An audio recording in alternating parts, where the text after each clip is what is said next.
ایک حدیث میں نے البدایہ میں پڑھی اور جب روایت پڑھی نا تو پڑھ کے میں نے کتاب بند کر دی. میں نے کہا بس بھائی اب اس سے آگے کہاں جانا ہے کسی نے, یہ تو حد ہے, اس عنوان پر حد ہے. حضرت انس بن مالک حدیث کے راوی, میری طرف دیکھیے گا, حضرت انس بن مالک حدیث کے راوی ہیں, توجہ کرنا. کہتے ہیں ایک بی بی حضور کے پاس آئی, اپنا علاقہ چھوڑ آئی, آ کے کھڑی ہوئی تو اس نے کہا حضور میں خاندان بھی چھوڑ آئی ہوں, سسرال بھی, میکا بھی, ننیال بھی, ددیال بھی, میں ہر ایک کو چھوڑ آئی ہوں. میں جائیداد والی تھی وہ بھی چھوڑ آئی ہوں, مال دولت بھی چھوڑ, ایک میرا بیٹا تھا جوان وہ میں ساتھ لائی ہوں. سونیا یہ آپ کی نوکری کرے گا اور میں حضرت فاطمہ کی ڈیوٹی کروں گی, میں حضرت عائشہ کے برتن دھویا کروں گی, میں بھی نوکری کروں گی. حاضر ہے. فرماتے ہیں رسول پاک نے بچہ اصحاب صفہ میں رکھ لیا, اصحاب صفہ, اور بی بی کو نبی پاک صلی اللہ علیہ وسلم نے عورتوں کے ساتھ متعین کیا. حضرت انس کہتے ہیں وہ نوجوان بڑا پیارا, بڑا میٹھا, بڑا دھیما, بڑا وفاشار, وہ سبق اچھی طرح یاد کرتا, وہ نماز دلچسپی سے پڑھتا, وہ حضور کی باتوں کو غور سے سنتا, وہ رسیلا, وہ سنجیدہ, وہ کم گو, وہ میٹھا, وہ پیارا. کہتے ہیں بڑی دلکشا طبیعت, اس کی مقناطیسی سی شخصیت, طبیعت کھنچی چلی جائے اس کی طرف, بڑا حسین و جمیل وہ نوجوان. اس ماں بیٹے کے تذکرے ہونے لگے کہ بڑی جائیدادیں چھوڑ کے آئے, بڑے مال والے, انہوں نے بڑی قربانی دی ہے, ہر رشتہ ناتا توڑ کے رب رسول سے یارانہ لگایا ہے.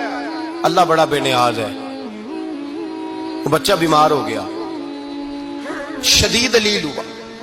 حضرت انس بن مالک فرماتے ہیں ہم قریب جا کے بیٹھے تیمارداری کرنے تو اتنا علیل ہوا, اتنا علیل ہوا کہ اس کا وجود کانپنے لگا. کہتے ہیں کچھ ہی دیر گزری تو اس نے کلمہ پڑھا, روح پرواز کر گئی, روح پرواز کر گئی, سننا سننا روح پرواز کر گئی. کہتے ہیں نبی پاک صلی اللہ علیہ وسلم کو بلایا, حضور آئے تو آنکھوں میں آنسو. نبی پاک صلی اللہ علیہ وسلم نے سر پہ ہاتھ پھیرا اور پہلے حضور نے جملے ارشاد فرمایا تم غسل دو, کفن دو, میں خود اس کا جنازہ پڑھاؤں گا. پھر حضور نے فرمایا نہیں, اسے غسل نہیں دینا. ارادہ بدل گیا, پروگرام تبدیل ہو گیا, اسے غسل نہیں دینا, کفن نہیں دینا. حضور کیا کرے؟ فرمایا اس کی اماں کو جا کے بتاؤ.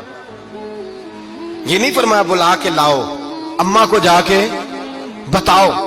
حضرت انس کہتے ہیں میں نے کوئی نرالا سے رنگ دیکھا, کوئی منفرد سا انداز دیکھا, ہمیں بھیج دیا اماں کو بلاؤ, اور خود نبی پاک اس کمرے سے نکل گئے اور حضور کے آنسو بھی یکدم خشک ہو گئے, مزاج بدل گیا, پریشانی بدل. اماں کو بلاؤ اس کی.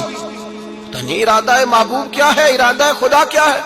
کہ اس کی اماں کو جا کے خبر دی تو ماں کو تو بس کوئی اتنا بتا دے کہ بیٹا سائیکل سے گر گیا ہے, سائیکل سے گر گیا ہے. اماں ساری رات سوتی نہیں.